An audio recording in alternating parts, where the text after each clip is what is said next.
Thanks for tuning in. I'm Chris, and that's Murph, and we're going head-to-head, making picks so you can cash in slips. So grab a drink, enjoy the show, because this is the smartest idiot you know.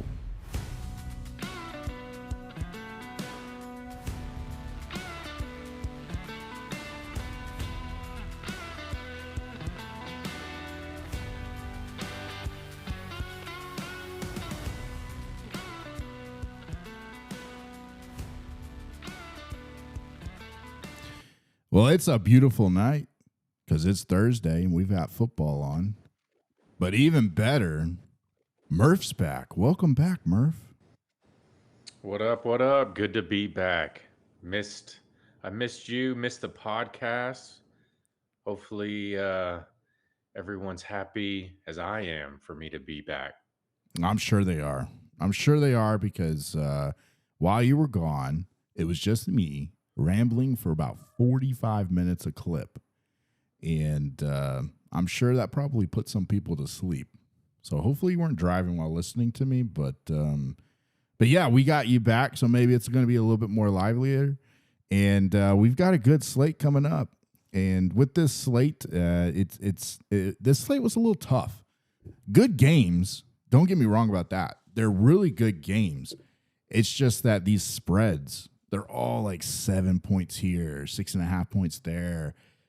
We've got a couple low spread games, but it just makes it hard with these lopsided spreads. You know, it's hard to pick a touchdown favorite or dog here because it could go either way. There's a reason why you could go one way and then something convinces you to go the other way.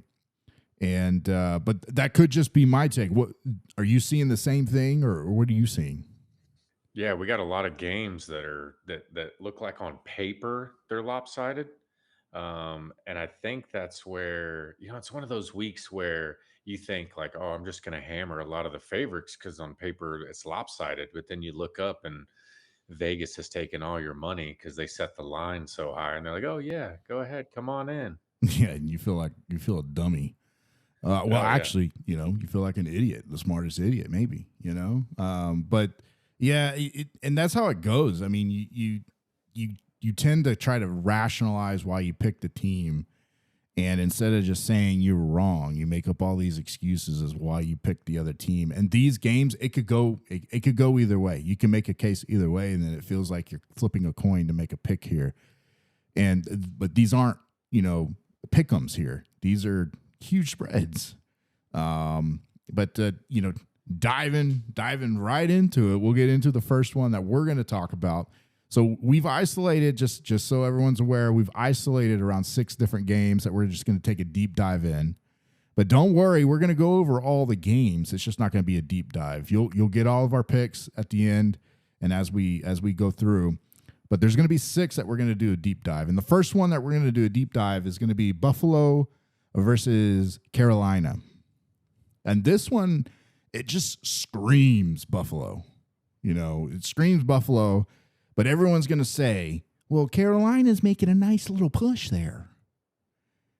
But Buffalo is Buffalo. You cannot forget that Buffalo is Buffalo. And in the last few games, Buffalo has kind of crapped the bed there. They haven't performed like they should. Josh Allen is not in MVP caliber shape, it seems like. Now, they had some injuries. Their defense is kind of lacking. But, they have the 3rd most yards per game, 378 yards per game. Their rushing yards, they're number 1 at 151 a clip. Time of possession, number 1. Their record is 4-2. But for some reason, I'm sitting here saying that they're underperforming, and I feel like they are.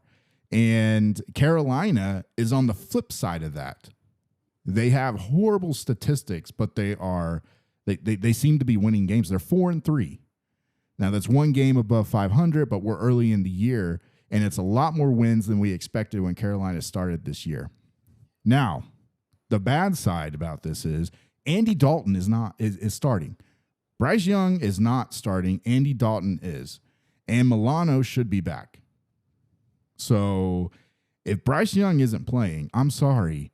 Rico Rico's not going to lead them to a win here like he did against the Cowboys. Buffalo should be able to clamp this down. And even though the back door is there for Carolina to come in towards the end, because that's what Buffalo likes to do. They like people to just come right in the back door. I'm going to go with Buffalo here at -7. I mean, what do you see? Yeah, I kind of went back and forth on this game.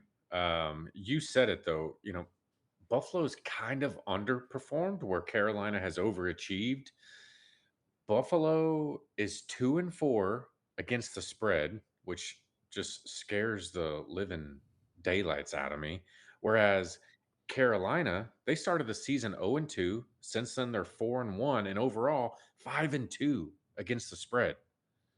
So, on paper, this seems like a game where, you say Buffalo at Carolina, oh, Buffalo smashes them.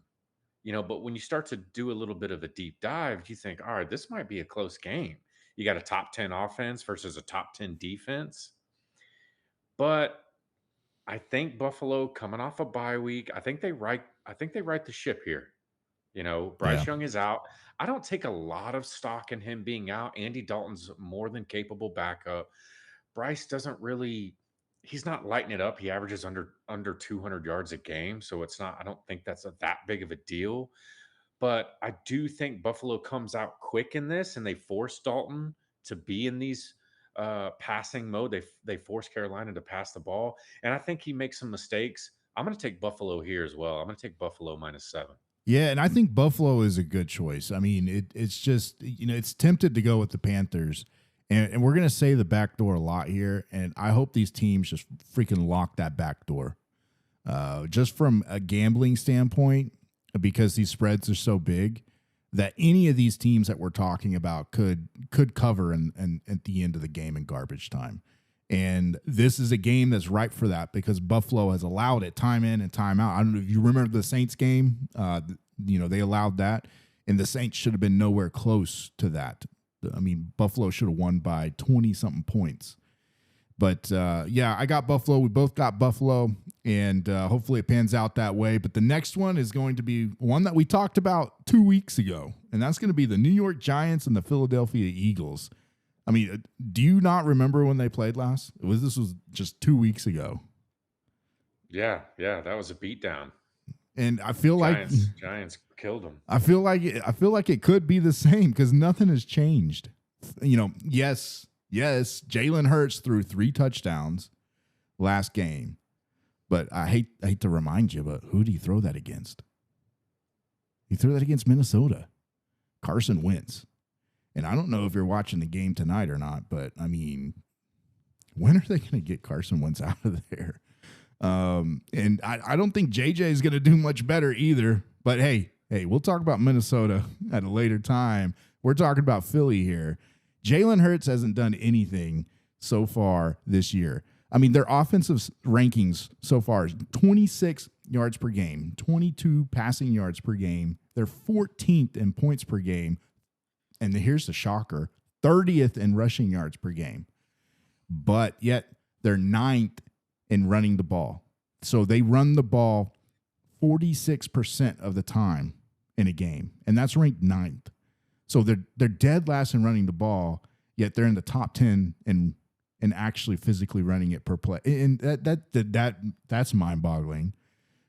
For whatever reason, Barkley has not gotten fire yet this year. We know he's good. We know the Eagles are good. They have a decent defense, but on paper, no. Statistically, no. They're ranked 23rd in yards per game, 19th in passing, 20th in points, and 22nd in rushing yards. And they don't get turnovers. They protect the ball, though. They do protect their own ball. And, I don't see a difference in this game yet. I mean, what are you seeing so far? Yeah, I mean, look, I thought maybe the Eagles might have found their groove last week as far as passing the ball goes. I mean, Hurts had a perfect rating against the Vikings 19 to 23, 326 yards, 3 touchdowns, average 14 yards of completion. And you nailed it. He doesn't turn the ball over. He's thrown 1 pick this year. But you know who that pick was against? The Giants.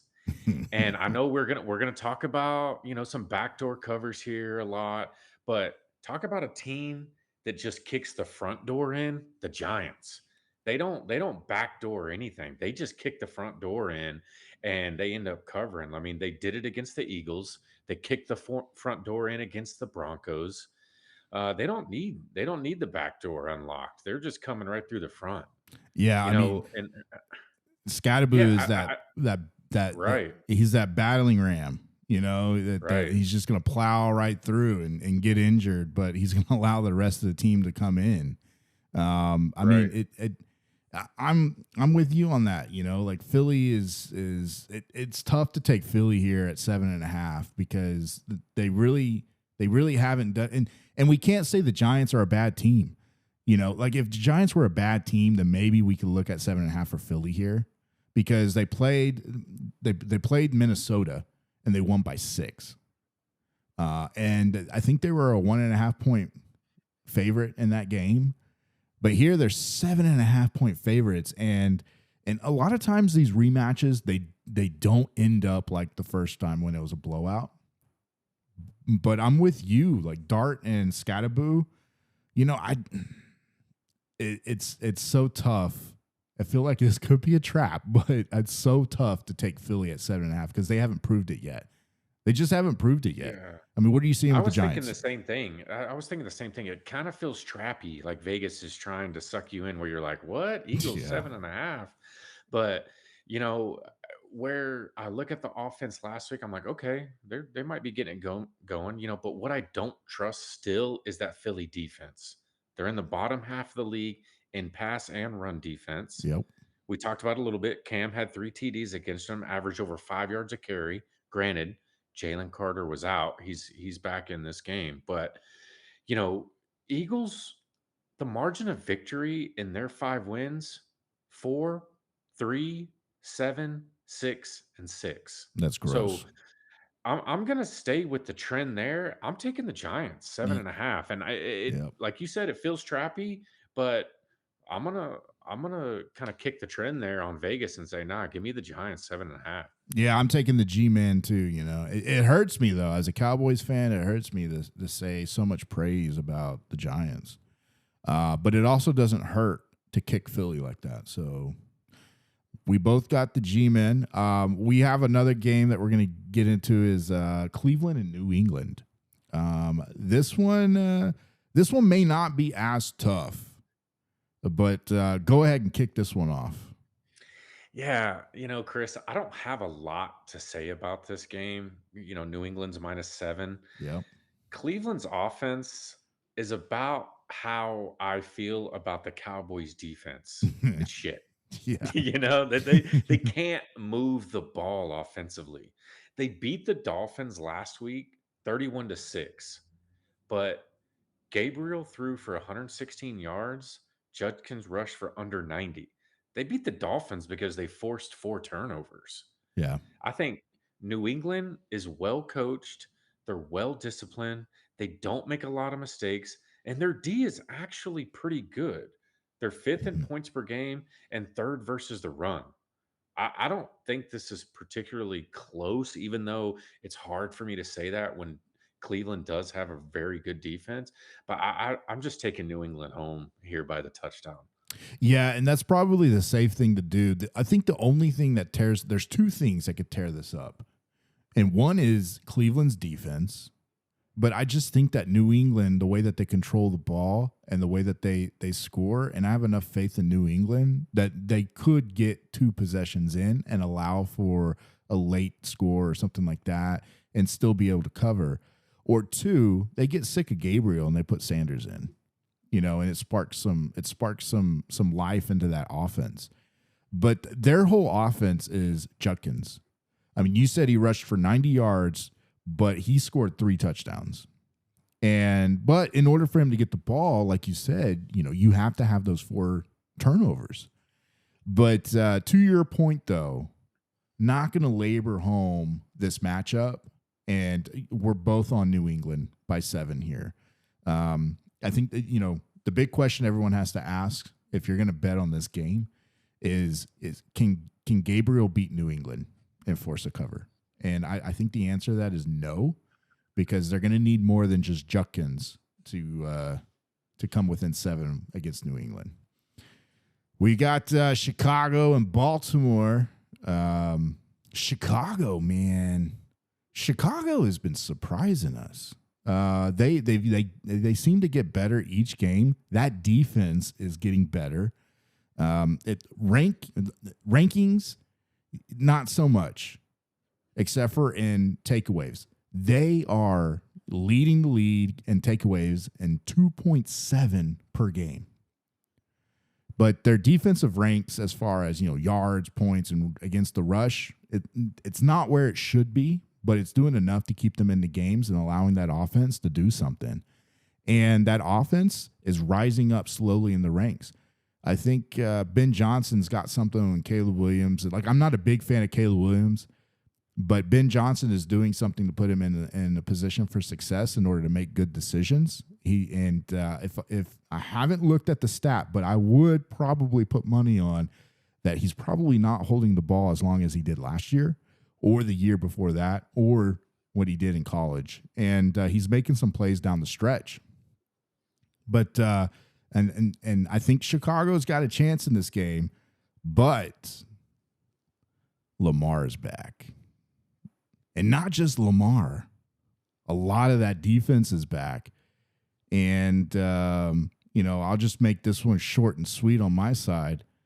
If Lamar is back and some of that defense is back, I just don't think Chicago's got a chance. It might be a low-scoring game. It could be. But I seriously think that Baltimore catches fire here. They go off. Lamar is pissed off. And they take it. They take it to Chicago, and they show them who Baltimore's really is. But that's my take. Looks like you might have a different one. Yeah, man. I mean, this is an interesting game. This is one I'd like to watch. One of these teams is gonna end a 4-game streak. Chicago's won 4 in a row. Ravens lost 4 in a row. Someone's gonna break that streak. Yep. And you hit it. Chicago's defense leads the league in forced turnovers and turnover margin. Chicago has the 8th ranked rushing offense, where Baltimore ranks 26th against the rush. But my hesitation here is who's healthy on running the ball for Chicago. I worry about the injuries there, but I have a bigger worry about Baltimore. I'm not so sure that a bye week fixes all those problems there in Baltimore. Kyle Hamilton's still banged up. Yes, Roquan Smith's coming back. A little bit of a revenge game there, but Lamar's not 100%. And given the Bears' ability to create turnovers and the Ravens' issues that they have on defense, has nothing to do with Lamar. But that defense for Baltimore is not that what we're accustomed to in Baltimore. Now, I'm going to take Chicago here at 6.5. And I wouldn't be surprised if Chicago wins this game outright. Yeah. Something about this is one of those classic cases where, dude, you see a team go from one coach to the other, and all of a sudden that team looks like a completely different team. Coaching matters, and you're seeing that in Chicago. Yeah, you're right about coaching matters. And I used to preach that a lot. And, I know you've heard me say that a lot just as friends, but I mean, coaching matters. And that's why Dan Campbell is such a coveted coach. And he has turned that Lions franchise around that, I don't know how many coaches before him couldn't. And there's been some good coaches in that seat. Andy Reid is the reason why his teams are so good is because of coaching. And you think of teams that don't have a lot of talent, but they have a coach in there that is able to elevate that talent. And it's not just football. You see it in all the sports. Coaching matters more than a lot of people give credit for. And you're right about that. And I hope, I'd like the story in Chicago, but just unfortunately, if the players are back like they say they are, I just think that Chicago has no choice or no chance. So and I think that's one of the only picks that we actually differ on, besides the Thursday night pick. That's how lopsided this week is. So we're either going to have a great week or we're going to be crying. I mean, it could be a brutal week. Uh, I guess we'll find out. The next game that we were going to talk about is actually going to be Dallas and Denver. And this game, I hate talking about Dallas. I love Dallas because as a fan and as a franchise, I love watching them. It gets harder to watch them with Jerry Jones at the helm and the Jones family, because all the bad choices that they've made. But as a Cowboys fan, you're always looking each year as, oh, this is the championship year. We're going to win the championship. We have a championship roster. And every single year we come up short. And when I say short, I mean like we didn't do anything at all. And, we got rid of Mike Parsons and our defense. Let me read this to you guys. Dead last yards per game. Dead last passing yards per game, 30th in points per game, 30th in rushing yards per game, 23rd in takeaways. Deron Bland did have a pick six the last game. And, we seem to beat up on these teams that have injuries like Washington. Like there should have been no reason why we lost to Washington next week, and we didn't. Because Marcus Mariota came in and played, and they're missing their whole receiving core is gone. It was like the OU Sooners last year. They had no receivers to show up for that game. They went out and signed wide receivers. But Dallas is just, you cannot hang your hat on Dallas. Their offense looks great. Pickens, oh my God. I love to watch Pickens play. He's so aggressive, and I hope Lamb turns into that in turn I hope he's as aggressive as Pickens. But Dallas versus Denver is this is one of those notorious games where Dallas plays a good team and Dallas plays up to the competition. Watch. But I can't back Dallas here. I have to back Denver. The spread is only 3.5. And I'm so happy it's not like 6 or 7, because then I could take Denver and feel comfortable with taking Denver, because Denver is the better team. They haven't shown it against some opponents, but Denver is clearly the better team here. They should be better coached. They have better talent on defense, and I think the defense is just I think Dallas is going to lose this game. I mean, what's your take on it? Yeah, this is a tough game, man. And honestly, look, we're both diehard Cowboys fans, Yes. but man, dude, some of the stuff that goes on with the Cowboys, it's so mind-boggling to me. Like, Yeah. only in Dallas can Matt Eberflus not be on the hot seat for having the worst defense in the league. You have arguably the best offense in the league. Yep. You know, Dak's playing out of this world, but you can't stop a nosebleed, and you're not on the hot seat. You're not making any changes. And then Jerry comes out and says, "Hey, we're in the market.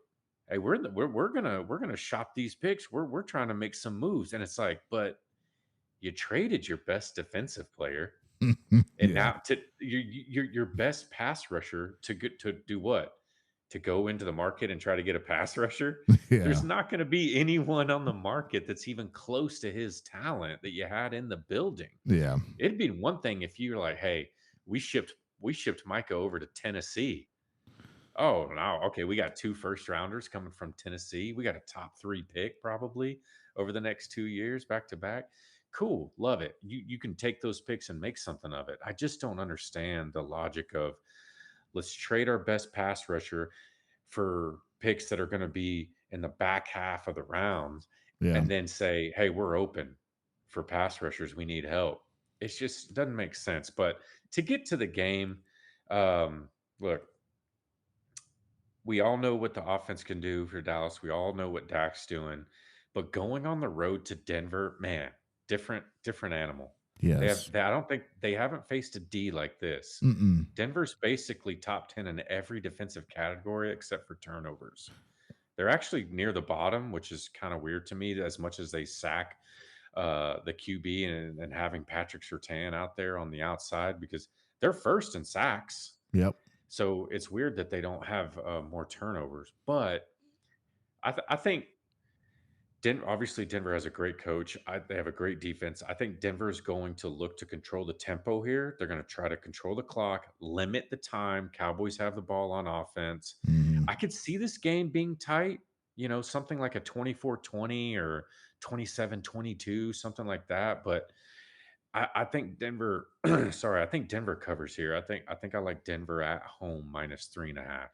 Yeah, and I mean, you mentioned time of possession, and the Cowboys ranked 22nd in time of possession, and a lot of that has to do with how bad the defense is, because they just allow the other team to convert and to get in the red zone, and Denver, the takeaways for them is low, probably because the other team can't do anything on it, and so they stop them.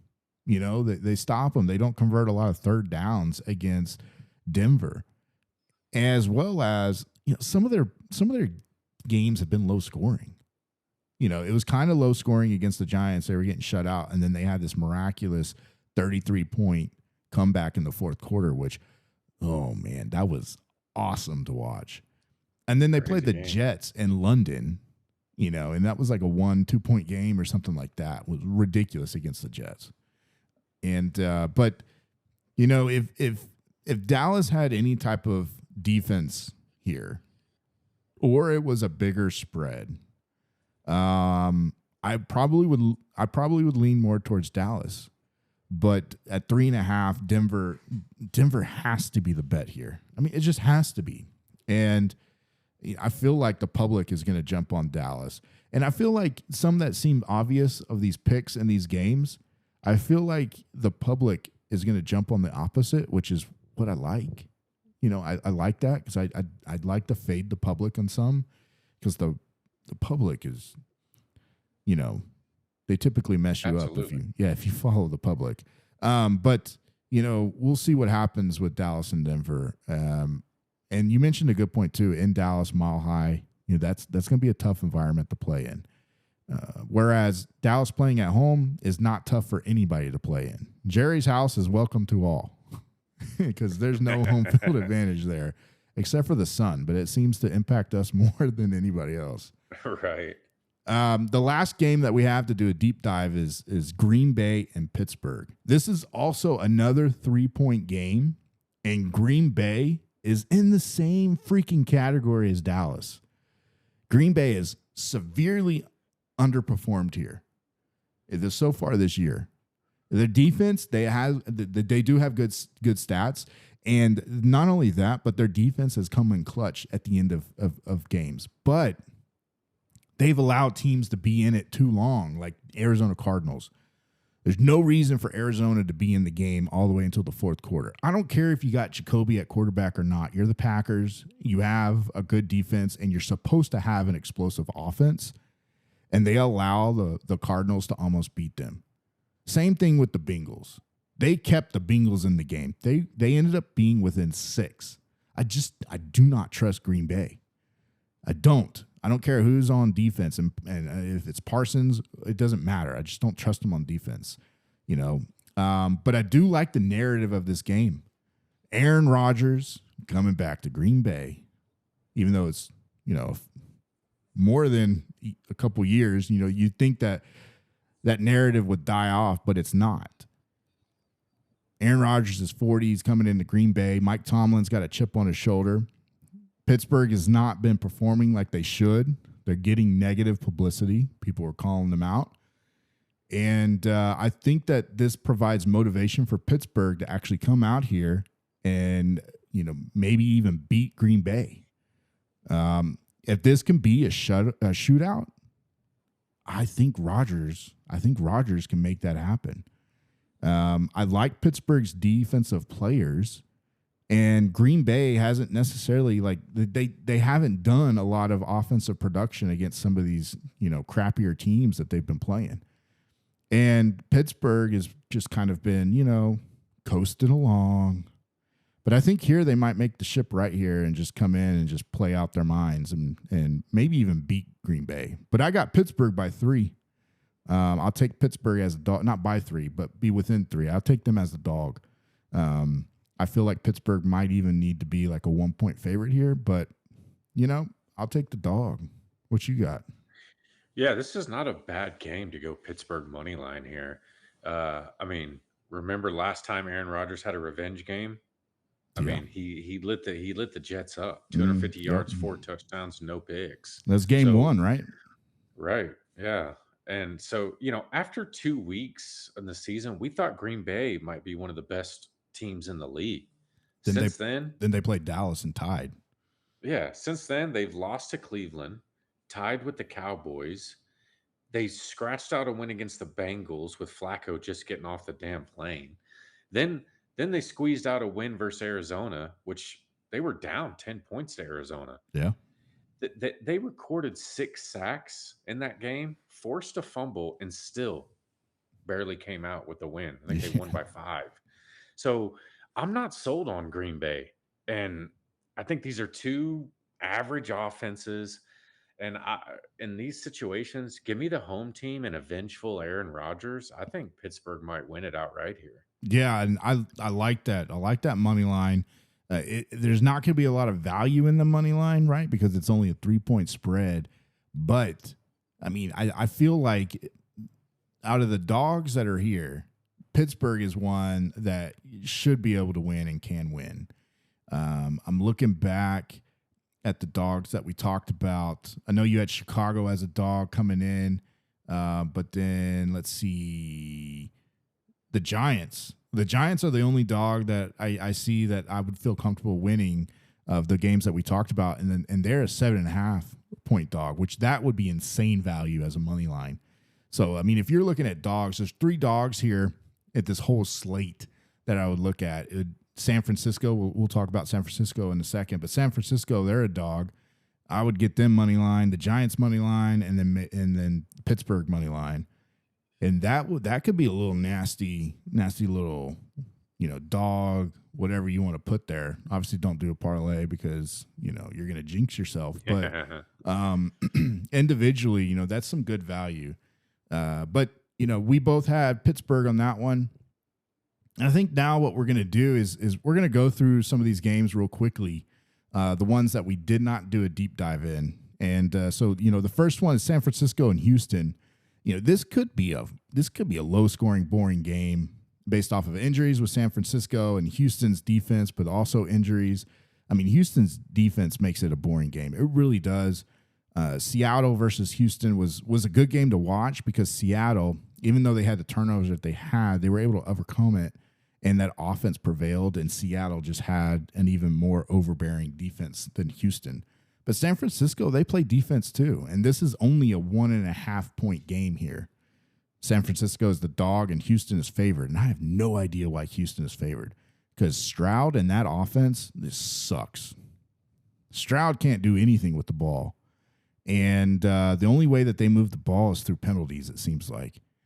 And San Francisco, Purdy could start, but I don't care.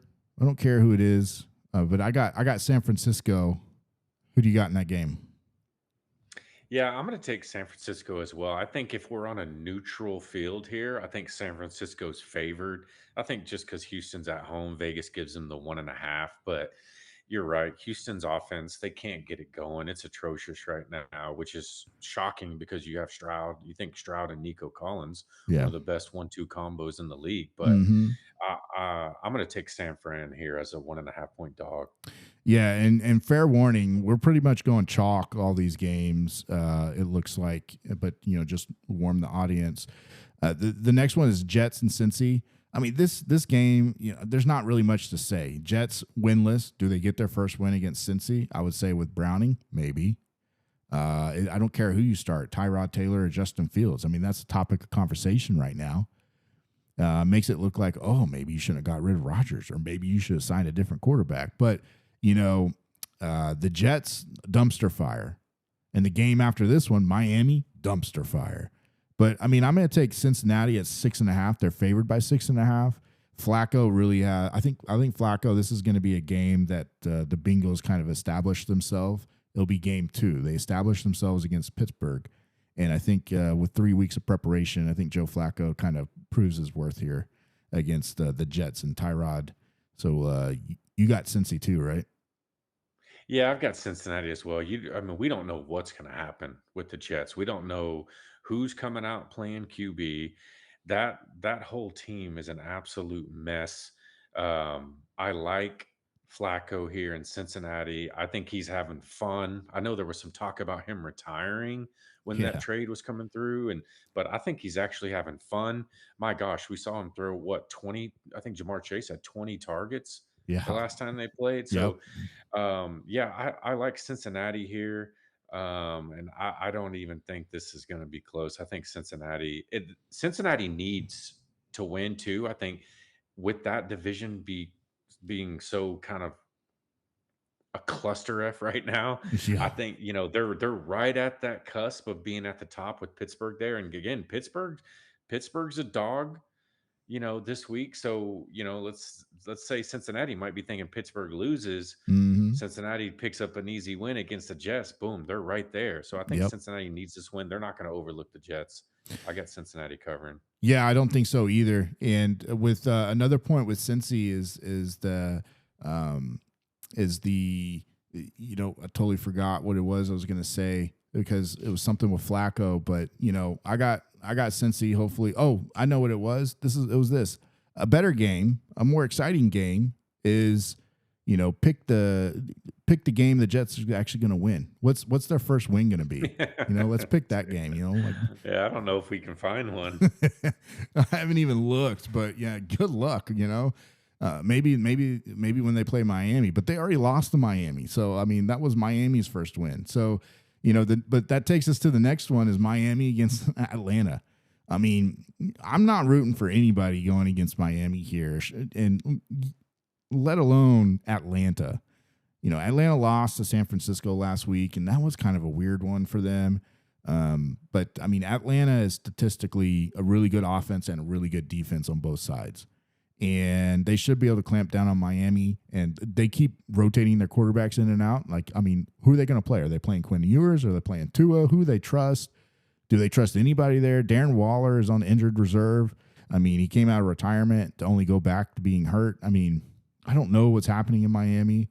So, I mean, I'm taking Atlanta 7.5. Yeah, give me Atlanta here too. Um, Miami can't stop the run to save their life, and they're going against Bijan. That's enough said right there. Yeah, I think yeah, Atlanta smokes Miami. yeah. They should feed the ball. If they don't feed the ball, then they don't deserve to coach. You got Tampa Bay versus New Orleans. I think we both have Tampa Bay. I have Tampa Bay. It's a 4-point spread here, even with the injuries with Tampa Bay. I mean, they're playing New Orleans. Baker should be able to punish them here. And if they can't throw, like we said with the previous game, whether it's Bucky or whether it is Rashard White, whoever it is that's running the ball, they should be able to do a lot of damage running the ball against New Orleans.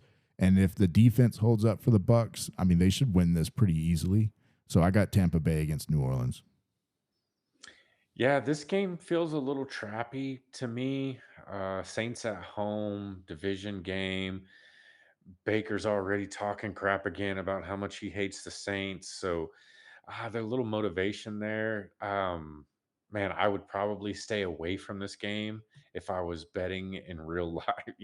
Yeah. But I I just think Tampa Bay is a far better team, even with the injuries to Evans and Godwin. Evans, my gosh, I feel sorry for him. I mean, Yeah. if you don't know what Mike Evans has done stat wise, look up his career because the dude is a monster. But it just feels like Gets hurt a he's lot. the most frail receiver in the history of the game. But yeah, I mean, I'm going to take Tampa Bay here -4, but I might kick myself for that later on. Yeah. And, I'm just going to take that with confidence. I'm Tampa Bay, and I'm not going to look back because I mean I've been burned by the Saints twice, I think now.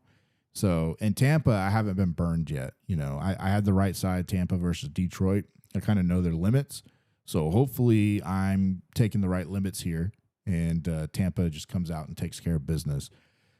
We have Tennessee and Indianapolis. I have no notes for this game because it's Tennessee versus Indianapolis. We have arguably the best team in the league, Indianapolis, going against one of the worst. I mean, I don't know who's worse, Miami, Tennessee, or the Jets. The Jets, yeah. And I mean, but it's like which one's worse? I mean, Tennessee should not have a win. They really shouldn't have a win. And Miami played Jets, so somebody has to win that one. And so it's tough. It's tough to find out who the worst team is, but we're getting besides the point here. The spread is 14. I'm pretty sure unless Indianapolis is looking ahead and they do not play Indianapolis ball, like they should win by double digits here, more than 14.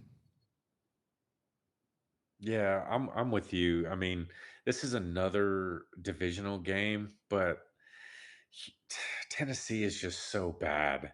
It'd be different if it was like Indy in Houston or something, and they were two touchdown dogs. I'm like, all right, that feels a little disrespectful. Houston's going to come out and try to punch him in the mouth, but man, Tennessee is just terrible. Yeah. And I feel like this is another situation in Indy. You get the right coach in there. Look at that team. I mean, granted, Daniel Jones is coming in, which we both love Daniel Jones. We knew he was going to play well Mm-hmm. for them, but you get the right coach in there, Shane Steichen, and Indy is rolling. So Yep. I think the trend continues there, and I think this gets ugly before halftime. Yeah, most likely. We got the last one is Washington versus Kansas City, and this is also another big one. It's 12.5. And I was kind of going back and forth on this. I mean, the Chiefs should win here. Daniels is not playing. It's Marcus Mariota. I'm pretty sure it's Marcus Mariota. But Yeah, it is. If Daniels is out, it's hard not to go with Kansas City here, even with Debo and Terry being back. Those two should be back. But Marcus Mariota, man, he turns the ball over, and we saw what Kansas City did to the Raiders. They took care of business, and that's what we wanted to see against the Chiefs. And it's been so long since we've seen that with the Chiefs actually put teams away. Here's another test for them to put teams away. And so because I want them to do it, I'm siding with Kansas City here. And I want them to put Washington away because they're down, they're injured. They have no business winning this game against Kansas City. I feel bad for Dan Quinn and Cliff Kingsbury because I do respect them as coaches. I do like them as coaches, but Washington is just so beat up. Kansas City should capitalize. They should win by 14 plus. Hopefully I don't have too much confidence in this game, but I'm back in Kansas City. Yeah, I'm with you. I'm going to take Kansas City as well. I love Steve Spagnuolo there in Kansas City as the defensive coordinator. I think he's one of the best DCs, if not the best DC in the NFL. And I think he's going to have their defense, well prepared for Washington, even though Daniels is out. And Kansas City, they found their groove. Rashee Rice is back. They're healthy on offense. I think they're on a mission, and I think they come out and put it on Washington here. Yeah, I like that take with Rashee Rice being back. I mean, that really does make a huge difference. I mean, it's not why they're blowing teams out. I think they just got sick of everyone complaining about, oh, Kansas City just coast, and finally they're starting to blow them out like Kansas City used to do a couple years ago. So yeah, I mean, you heard us with these games. We're either going to be really happy or we're going to quit the podcast. And so, I mean, that's not happening. We're not quitting the podcast. Even if we lose all these games this weekend, we're going to continue the podcast. We have bigger dreams. We want to talk about more sports. NBA just started. Is night 3 tonight. We had 2 games tonight. NHL started a couple weeks ago. Like, there's a lot of stuff to talk about, but we're just focusing on football right now, and we're not going away.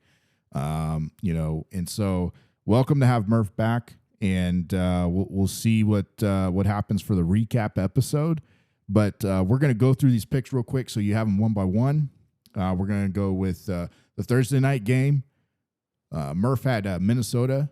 I had Chargers. It was a 3-point spread there. Chargers were favored. San Francisco, Houston. We both had San Francisco plus 1.5. We both have Buffalo versus Carolina at -7.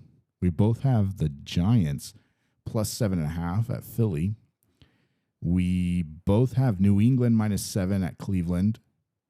We split Chicago and Baltimore. Murph has Chicago at plus 6.5, and I have Baltimore at -6.5.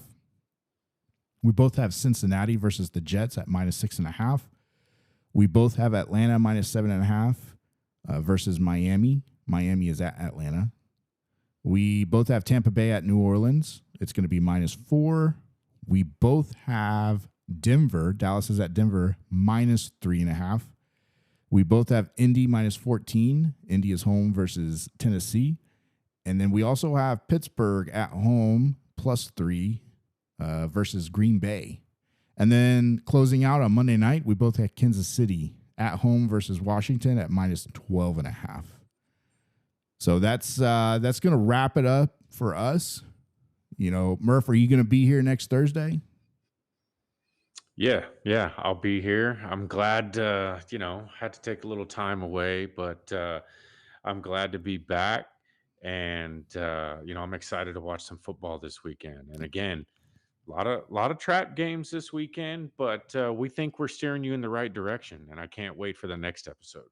Yeah, neither can I. Hopefully it's a good recap, but make sure to grab yourself a drink, sit back, watch some football, and everybody, please have some good luck.